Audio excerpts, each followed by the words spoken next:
বললেন খাদিজা 3 নম্বরটা বলো।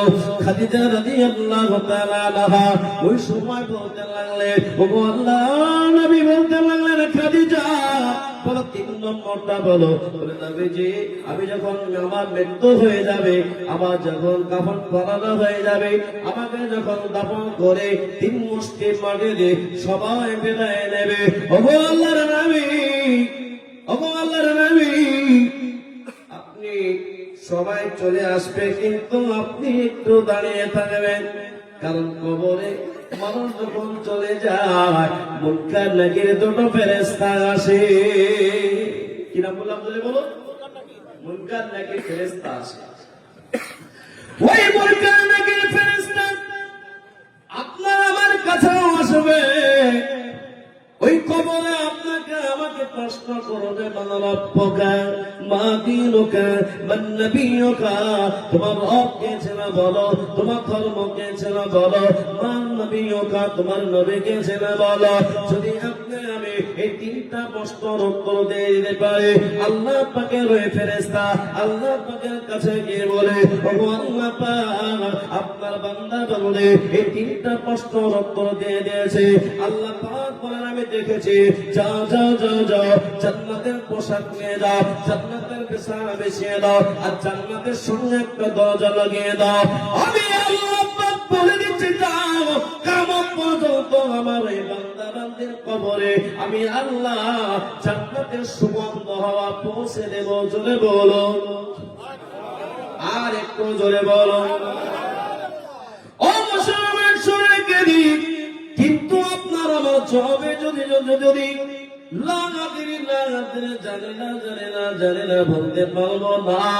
ও আল্লাহ বালা ওই কবরের ফেরেশতা মুনকার নাকির আল্লাহর কাছে বলতে লাগে, আল্লাহ আল্লাহ বাবা 3টা প্রশ্নের উত্তর দিতে পারে না। আল্লাহ বলে আমি শুনেছি, যাও আমার ফেরেশতা জাহান্নামের জিঞ্জির নিয়ে যাও, বেঁধে দাও, জাহান্নামের বিছানা নিয়ে যাও, জাহান্নামের সাথে নিযুক্ত করে দাও। আমি আল্লাহ পাক হুকুম দিচ্ছি, যাও জাহান্নামের সঙ্গে একটা দরজা ফিট করে দাও। আমি আল্লাহ কিয়ামত পর্যন্ত তার কবরে জাহান্নামের দুর্গন্ধ হাওয়া, জাহান্নামের তীব্র হাওয়া, জাহান্নামের গরম গরম হাওয়া আমি আল্লাহ কিয়ামত পর্যন্ত পৌঁছে দেব। ও আজকে আমরা বেঁচে আছি, কালকে বেঁচে থাকবো গ্যারান্টি নাই। কত মানুষ চলে গেল, কত ডাক্তার চলে গেল, কত ইঞ্জিনিয়ার চলে গেল, কত মাস্টার চলে গেল, কত বড় বড় ব্যবসায়িক চলে গেল, কত মন্ত্রী এমপি এমএলএ চলে গেল। ও আল্লাহওয়ালা, সেদিন আপনার আমার টাইম হয়ে যাবে, আপনাকে আমাকে আর লাগবে না, আপনাকে আমাকে আর লাগবে না। ওই সামনে হাত মাটির নিচে রেখে চলে আসবে, সবাই কাঁদবে, কিন্তু আল্লাহওয়ালা কেউ পাশে থাকবে না। ওই কবরের দিকে একবার তাকিয়ে দেখো, ওই কবরটা কত আঁচড় লেগে আছে, কত জঙ্গল অবস্থা হয়ে আছে। ও আল্লাহওয়ালা, ওই কবরে আপনাকে আমাকে কি জায়গায় থাকতে হবে? আল্লাহ পাক রব্বুল আলামিন বলে, কুল্লু নাফসিন যায়িকাতুল মাউত, প্রত্যেকটা নাফসকে মৃত্যুর স্বাদ গ্রহণ করতে হবে, মৃত্যু থেকে আমরা কেউ বাঁচতে পারবো না। আজকের এই মাজমুআতে যদি আপনার বাবা মা আজকে যারা কবরে শুয়ে আছে, ওই বাবা মা আপনাকে লাখ লাখ টাকা দিয়ে গেল, টাকা যাদের চলে গেছে বেটা লাখ লাখ টাকা দিয়ে গেল, পেটে চলে গেছে লাখ লাখ টাকা দিয়ে গেল। ওই বাবা মা আজকে যারা কবরে শুয়ে গেছে, তারা আশা করছে, আকাঙ্ক্ষা করছে, আমার ছেলেরা আমার মেয়েরা আজকে এই মাজমুআতে এসে আমাদের জন্য একটু দোয়া করবে, আমাদের কাছে একটু হাদিয়া পৌঁছাবে, আমরা কবরের জায়গাটায় শান্তি পাবো।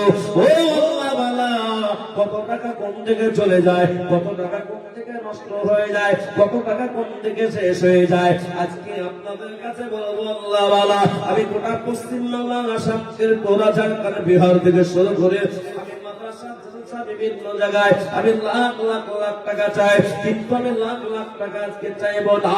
আল্লাহ পাকের প্রিয় বান্দা নিজের বাবার নামে নিজের নিজের মায়ের নামেতে, নিজের বাবার নামে মায়ের নামেতে একজন বান্দাকে রাখবো, তাকবীর দিয়ে দেব। সন্তান শয়তানকে আপনি মনে না করে আল্লাহ পাক প্রিয় বান্দা, আজকে ছেলের বিবাহতে লাখ লাখ খরচ করলেন, পেটের বিয়েতে খরচ করলেন, পেটাকে জায়গা দিলেন, বাড়ি দিলেন, পেটের বিবাহ দিলেন, তার সজ্জা সব দিয়ে দিলেন, কিন্তু আপনি আপনার জন্য কতটুকু করলেন, আপনার বাবা মার জন্য কতটুকু করলেন? আজকের এই মাধ্যমে আপনি যদি আজকে বাবাকে স্মরণ করে যদি দান না করেন, আপনার ছেলে মেয়ে দান করা শিখবে না। আর আপনি যদি দান না করেন, আপনার ছেলে মেয়ে আপনার জন্য দান করবে না। তাই আল্লাহ ওয়ালা আমি একবার তাকবীর দিয়ে দেব। শয়তান বলবে যে পালিয়ে যায়, তাকবীর আওয়াজে পালিয়ে যাবে। শয়তান মানুষের কাছে বলে টাকা দিস না, ফুরিয়ে যাবে। কিন্তু আল্লাহ ফেরেশতারা বলছে যে জায়গায় অনন্তকাল থাকবে, যে জায়গাটায় যে জায়গায় সারা বছর সারা জিন্দেগি শুয়ে থাকবে, ওই কবরটাতে লাইট লাগানোর জন্য, জান্নাতের হাওয়া পৌঁছানোর জন্য ওই কবরটাকে স্মরণ করে একবার তাকবীর দেব। আর একজন ব্যক্তির কাছে আমি 50,000 টাকা চাইব। এই তিনটা গ্রামের মিলে একজন ব্যক্তি 50,000 টাকা দেবে, এমন হিম্মতওয়ালা আছে না নাই? জোরে বলো। এ বাবা আছে না নাই? জোরে বলো আছে না নাই? জোরে বলো আছে না নাই? সবাই বলে আছে না নাই? একবার জোরে বলে নারায়ে তাকবীর। এই কবরস্থানে মাটিতে সারা জীবন থাকতে হবে। 20 লাখ টাকা দিয়ে বাড়ি বানালেন, ওই বাড়িতে আপনি থাকতে পারবেন না। তাই হিম্মত নিয়ে একজন ব্যক্তির নাম চাই যা আজকের এই কবরস্থানে 5 মাসে দেবে, 1 বছর ধরে দেবে, আস্তে আস্তে দেবে।